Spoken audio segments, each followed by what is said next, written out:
เพียงยืนฟังฉันสักหน่อย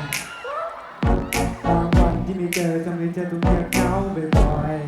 ๆแต่จริงไม่เลยยังไม่เคยจะไปหากี่หน่อยถึงจะคิดอะไร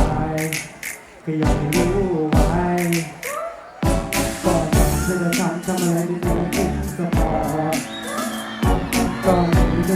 ทำอะไรจนใจหายตลอด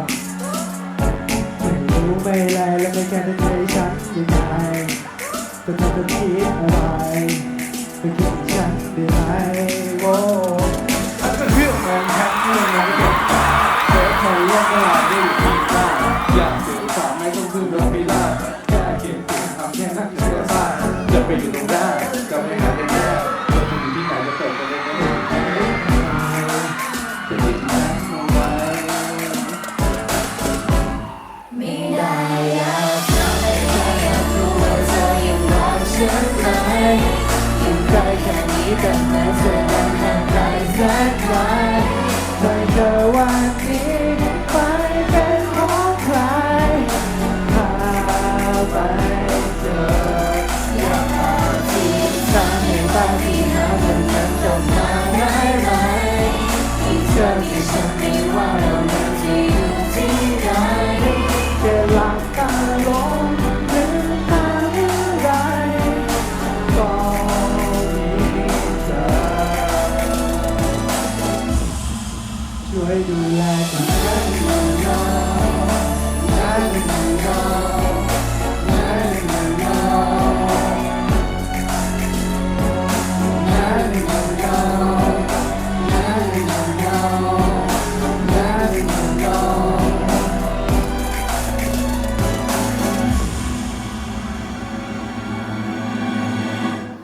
ก็เคยเจอจะเป็นคนที่ไม่ได้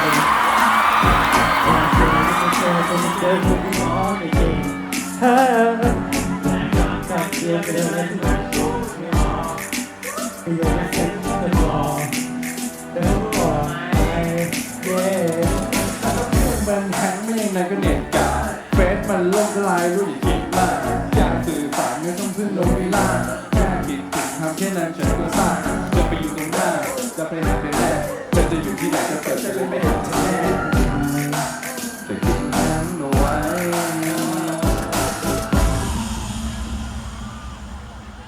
ไม่ได้อยากถามแต่แค่อยากรู้ว่าเธอยังรักฉันไหมอยู่ใกล้แค่นี้แต่เมื่อเธอยังห่างไกลแสนไกลใจเธอวันนี้ไปเป็นของใครหาไม่เจออยากหาที่ทางปาฏิหาริย์มันจะมาได้ไหมมีเธอ